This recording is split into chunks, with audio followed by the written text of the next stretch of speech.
मुनि की पुत्री तुलसी अपूर्व सुंदरी थी। उनकी इच्छा थी कि उनका विवाह भगवान नारायण के साथ हो। इसके लिए उन्होंने नारायण पर्वत की घाटी में स्थित बद्री वन में घोर तपस्या की। दीर्घकाल तपस्या के उपरांत ब्रह्मा जी ने प्रसन्न होकर दर्शन दिया और वर मांगने को कहा। तुलसी जी ने कहा, सृष्टिकर्ता ब्रह्मदेव, आप अंतर्यामी है, सबके मन की बात जानते हैं, फिर भी मैं अपनी इच्छा आपसे बताती हूँ।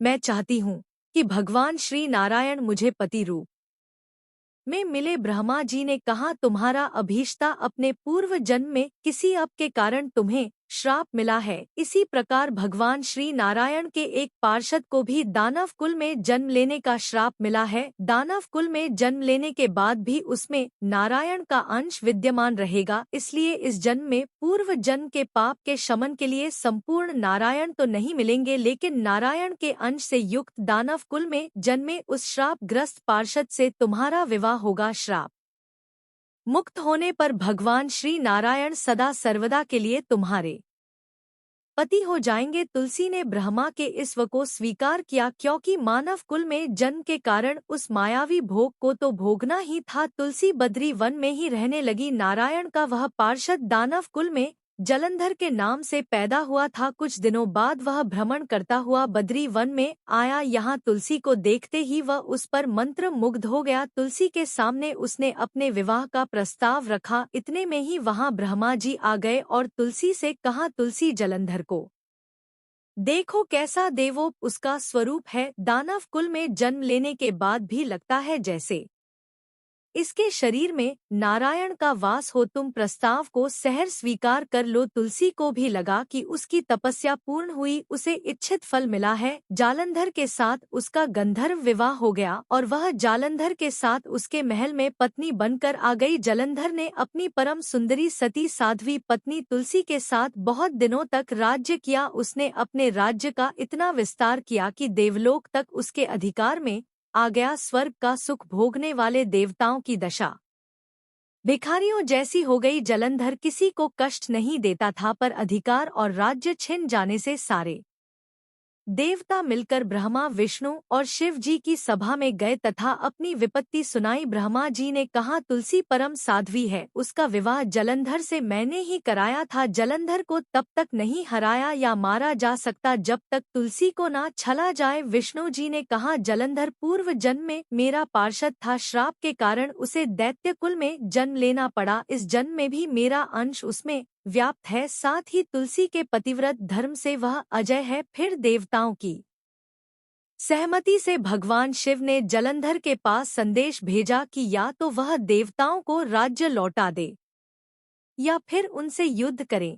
जलंधर शंकर के पास पहुंचा। उसने कहा, देव आदि देव, आपके लिए देवताओं का पक्ष लेना उचित नहीं है। राज बढ़ाना हर राजा का कर्तव्य है। मैं किसी को दुखी नहीं कर रहा हूँ। देवताओं से कहिए कि वे मेरी प्रजा बनकर रहे। मैंने आपका कोई भी अपमान नहीं किया है। हमारा आपका युद्ध शोभा नहीं देता है। अगर आप हार गए तो बड़ी लज्जा की बात होगी। मैं हार गया तो आपकी कीर्ति बहुत अधिक नहीं बढ़ेगी। भगवान शंकर फिर हंसने लगे। वे तो सब रहस्य समझते थे। तुलसी और जलंधर के पूर्व जन्म के श्राप की अवधि लगभग पूरी हो चुकी थी। फिर शंकर जी बोले, इसमें कीर्ति और लज्जा की बात नहीं है। तुम देवों को राज्य लौटाकर उन्हें उनके पद पर प्रतिष्ठित होने दो। युद्ध से बचने का यही एक उपाय है। जलंधर ने कहा, मैंने युद्ध के बल से देवलोक जीता है, कोई उसे युद्ध के द्वारा ही वापस ले सकता है। यह मेरा अंतिम उत्तर है। अब मैं जा रहा हूँ। ऐसा कहकर जलंधर चला गया। उसने अपनी पत्नी तुलसी को सारी बातें बताई और कहा, कर्म भोग सब काल सूत्र में बंधा है। जीवन में हर शोक भय सुख दुख मंगल अमंगल काल के अधीन है। हम तो केवल निमित्त है, संभव है भगवान शिव देवों का पक्ष लेकर मुझसे युद्ध करें। तुम चिंता मत करना, तुम्हारा सती तेज मेरी रक्षा करेगा। दूसरे दिन भगवान शंकर के नेतृत्व में देवताओं ने युद्ध छेड़ दिया। जलंधर ने भीषण बाणों की वर्षा कर उनका वेग रोका। उसके प्रहार से देवता डगमगाने लगे। उसने दानवी शक्ति का प्रयोग कर मायावी युद्ध आरंभ किया। युद्ध स्थल पर वह किसी को भी दिखाई नहीं देता था, पर उसके अस्त्र शस्त्र प्रहार कर देवों को कर रहे थे। देवगण अपने अस्त्र चलाएं तो किस पर चलाएं, क्योंकि कोई शत्रु सामने था ही नहीं। कई दिनों तक इस तरह भयंकर युद्ध चला। जलंधर पराजित नहीं हुआ। तब शिवजी ने विष्णु से कहा, विष्णु कुछ तो उपाय करो, अन्यथा मेरा तो सारा यश मिट्टी में मिल जाएगा। विष्णु जी ने सोचा, बल से तो जलंधर को हराया नहीं जा सकता, इसलिए छल का सहारा लेना ही पड़ेगा। उन्होंने तुरंत अपना स्वरूप जलंधर जैसा बनाया और अस्त्र शस्त्र से सुसज्जित हो तुलसी जी के पास पहुंच गए। बोले, प्रिय मैं युद्ध जीत गया, सारे देवता भगवान शंकर समेत हार गए। इस खुशी में आओ मैं तुम्हें अपने अंग से लगा लूं। पति को प्रत्यक्ष खड़ा देख तथा विजय का समाचार सुन वह दौड़कर मायावी जलंधर के गले से लिपट गए। इस प्रकार पति पत्नी दोनों ने आलिंगन कर खूब खुशी मनाई, पर पुरुष के साथ इस प्रकार के व्यवहार से उसका सती तेज नष्ट हो गया। उसका सती तेज जो जलंधर की कवच के रूप में रक्षा कर रहा था, वह कवच नष्ट हो गया। जलंधर शक्तिहीन हो गया। यह जानते ही भगवान शंकर ने अपने त्रिशूल से प्रहार किया। त्रिशूल के लगते ही जलंधर जलकर भस्म हो गया। जलंधर के मरने की बात को जानकर विष्णु अपने असली रूप में आ गए सामने। अपने पति जलंधर के स्थान पर भगवान विष्णु को खड़ा देख तुलसी बहुत विस्मित हुई। उसे पता लग गया कि स्वयं नारायण ने उसके साथ छल किया है। क्रोध में आकर तुलसी जी ने श्राप दिया, एक सती स्त्री का सतीत्व भंग करने के अपराध में तुम हृदयहीन पत्थर हो जाओ। विष्णु जी ने तुलसी के श्राप को शिरोधार्य कर कहा, देवी तुम्हारे तथा जलंधर के कल्याण के लिए मुझे ऐसा करना पड़ा। तुम दोनों को श्राप मुक्त करना था। तुम भी अब अपना शरीर त्याग कर तुलसी बिरवा के रूप में जन्म लोगी और मेरी पूजा तुलसी दल से होगी। मैं शालिग्राम पत्थर बनूंगा, मेरे शीश पर तुम आदर से विराजमान होगी। तुम्हारे पति की हड्डियों के चूर्ण से शंख की उत्पत्ति होगी। उस शंख ध्वनि से देवताओं तथा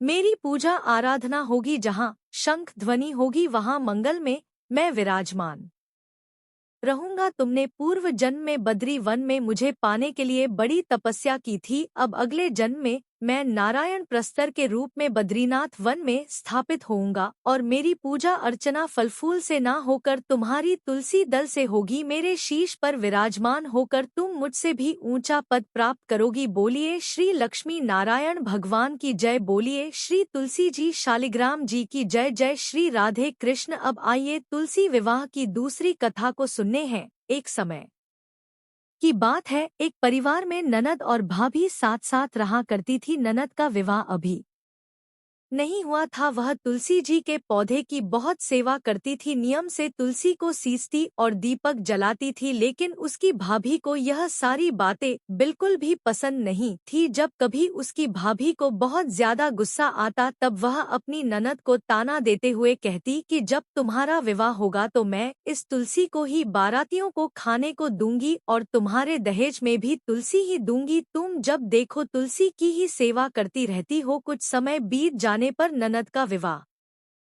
तय हो गया। विवाह के दिन भाभी ने अपने कहे अनुसार बारातियों के सामने तुलसी का वह गमला फोड़ दिया जिसकी सेवा उसकी ननद किया करती थी और तुलसी के पत्ते खाने के लिए कहा। तुलसी जी की कृपा से वह फूटा हुआ गमला कई सारे स्वादिष्ट पकवानों में बदल गया। भाभी ने गहनों के नाम पर तुलसी की मंजरी से बने हुए गहने अपनी ननद को पहना दिए। देखते ही देखते तुलसी जी की मंजरी से बने हुए गहने भी सुंदर सोने जवाहरात में बदल गए। इतना ही नहीं, भाभी ने मारे क्रोध के वस्त्रों के स्थान पर तुलसी का जने रख दिया और वह भी रेशमी और सुंदर वस्त्रों में बदल गया। अब जब ननद अपनी ससुराल में पहुंची तो ससुराल में तो उसके दहेज की बहुत प्रशंसा हुई। यह बात के कानों तक भी पहुंची। उसे बहुत आश्चर्य हुआ। उसने सोचा कि उसने तो ननद के गहने कपड़े और जने तक तुलसी जी के ही रखे थे, तुलसी की मंजरी रखी थी। यह सब जानकर भाभी को बहुत आश्चर्य हुआ। अब उसे तुलसी की पूजा का महत्व समझ में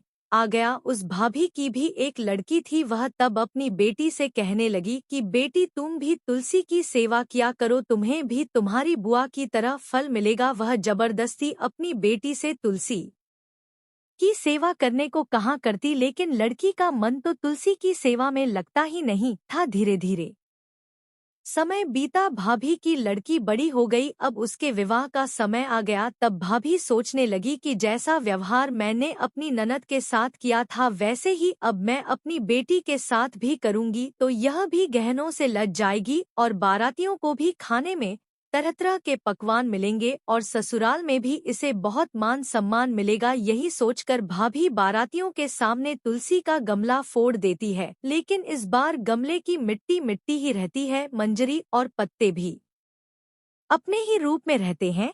जने ने भी अपना रूप नहीं बदला और जब भाभी ने सभी बारातियों को खाने में तुलसी के पत्ते दिए तो यह देखकर सभी लोग और बाराती भी भाभी की बुराई करने लगे। भाभी ने लालच में आकर अपनी बेटी के दहेज में भी तुलसी के पत्ते और मंजरी आदि रख दिए थे। जब बेटी अपनी ससुराल पहुंची तो वहां पर भी उसकी बुराई ही हुई। भाभी गुस्से के मारे कभी भी अपनी ननद को नहीं बुलाती थी। एक दिन भाई ने सोचा कि मेरी पत्नी तो मेरी बहन को बुलाती नहीं है, क्यों ना मैं ही अपनी बहन से मिलकर आऊं। यह सोचकर उसने अपनी पत्नी से कहा और कुछ उपहार अपनी बहन के लिए ले जाने की बात कही तो भाभी ने थैले में ज्वार भर कर कह दिया कि यह लो और कुछ नहीं है तुम यही लेकर जाओ। तब भाई बहुत दुखी मन से अपनी बहन के पास चल दिया। रास्ते में वह सोचता रहा कि कोई भाई भला अपनी बहन के घर ज्वार कैसे लेकर जा सकता है। यही सोचकर वह गौशाला के पास रुक गया और ज्वार का वह थैला उसने एक गाय के सामने पलट दिया। तभी एक ग्वाले ने यह सब देख लिया। तब ग्वाले ने आकर भाई से कहा कि अरे आप गाय के सामने यह हीरे मोती और सोना क्यों डाल रहे हो, इसे तो घास डालनी होती है। तब भाई ने देखा तो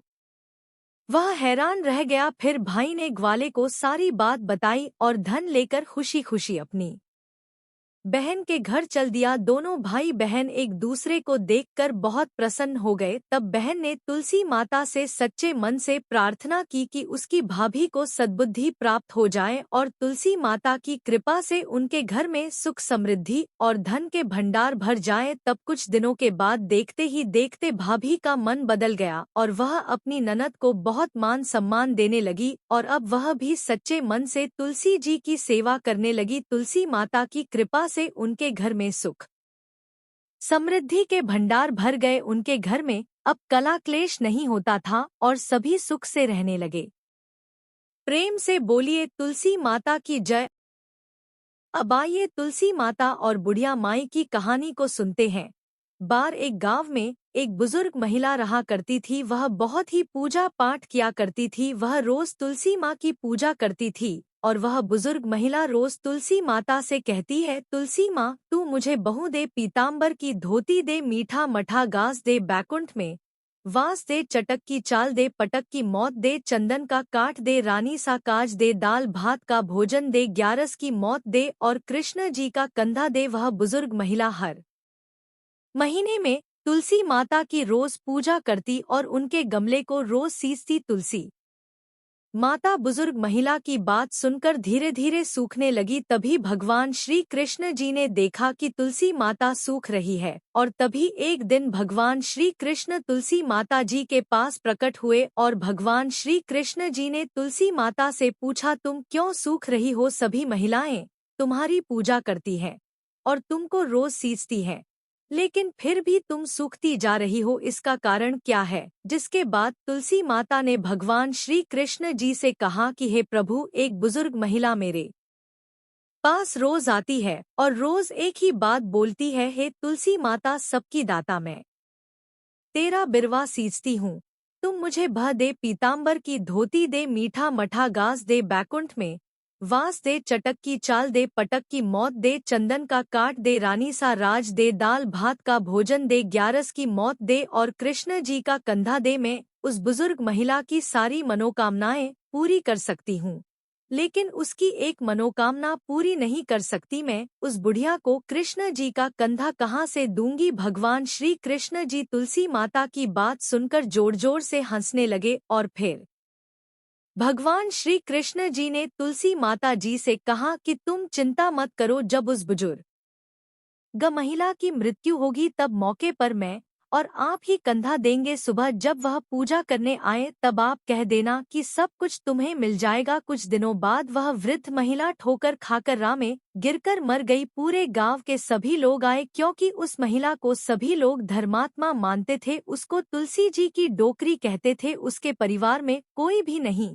था, इसलिए गांव वालों ने ही उसके अंतिम संस्कार करने की योजना बनाई और उसे नहला कर जब बैकुंठ पर बैठाने के लिए उठाने लगे तो उसका मृत शरीर इतना भारी हो गया था कि उसे कोई उठा नहीं पाया। यह सब देखकर वहां के सभी लोग तरह तरह की बातें करने लगे और कहने लगे कि यह इतना पूजा पाठ करती थी, हर समय माला फेरती थी, इसलिए यह इतनी भारी हो गई है। वहीं पूरे गांव में चर्चा होने लगी कि डोकरी माई कोई भक्ति नहीं करती थी, यह छल कपट करती थी। हम जिसे धर्मात्मा समझते थे वह पापी है जो कि किसी से भी नहीं उठ पा रही है, यह इसके कर्मों की सजा है। इधर भगवान ने सोचा कि मेरे भक्त की निंदा हो रही है, इसलिए भगवान बूढ़े ब्राह्मण का भेष धारण करके वहां पर आए और वहां पर एकत्रित लोगों से पूछने लगे कि यहाँ पर इतनी भीड़ क्यों लगी है।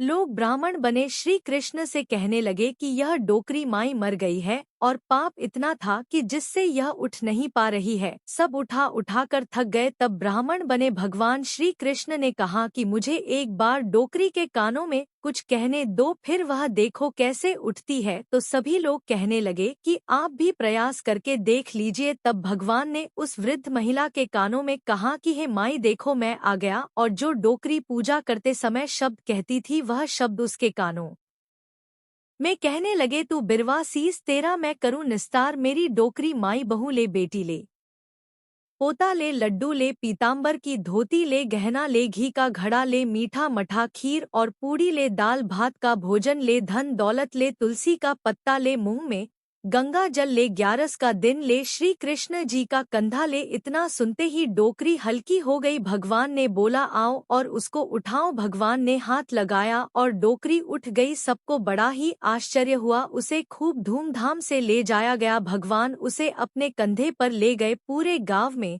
इसकी चर्चा होने लगी, जिससे उसको मुक्ति मिल गई और वह वैकुंठ में चली गई। सभी लोग देखते रह गए। सभी लोगों ने देखा कि शमशान घाट तक तो ब्राह्मण साथ ही आया था, लेकिन अब वह दिखाई नहीं दे रहा है। इससे लोगों को समझ में आ गया कि वह कोई और नहीं, स्वयं भगवान बूढ़े ब्राह्मण के रूप में आए थे। बोलिए श्री राधा कृष्ण भगवान की जय, बोलिए श्री तुलसी शाली ग्राम जी की जय।